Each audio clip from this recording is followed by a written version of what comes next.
हम निकलनी गाड़ी लेके रास्ता में सड़क पे एगो मोड़ आई, वही जगह प्यार छोड़ आई।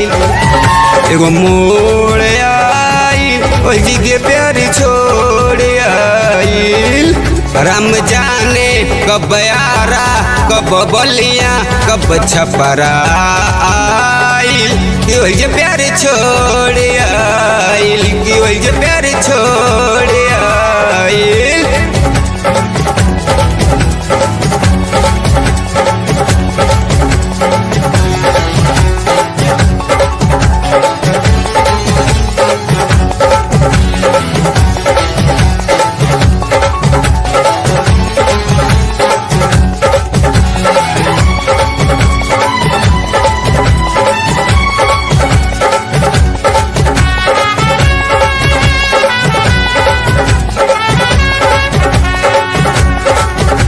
ओह मोड़ पउन्हु कर मूर्ति मिलल, हमहु दीवाना हो गईनी। उनका पार्क के छाँव में हम गमछा डाल के सुत गईनी।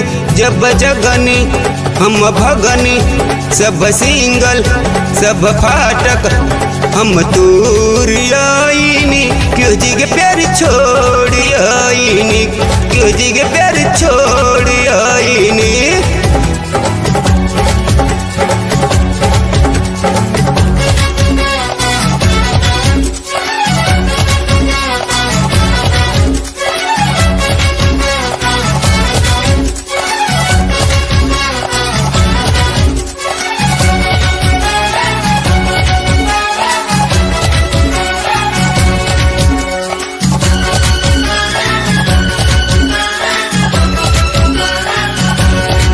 बस एक नजर उनके देखनी,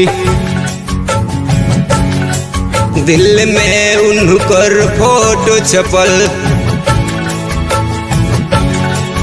का नाम रहे रमजान, उनके से प्यार हो गई। हम देखनी एगो सपना, सपना में संग अपना नाम जोड़ियोली।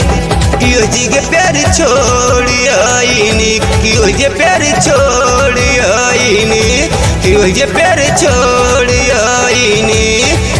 चोरी से चुपके से दिल के घर में एगो चोर आई, क्यों जी के प्यार छोड़ आई, क्यों जी के प्यार छोड़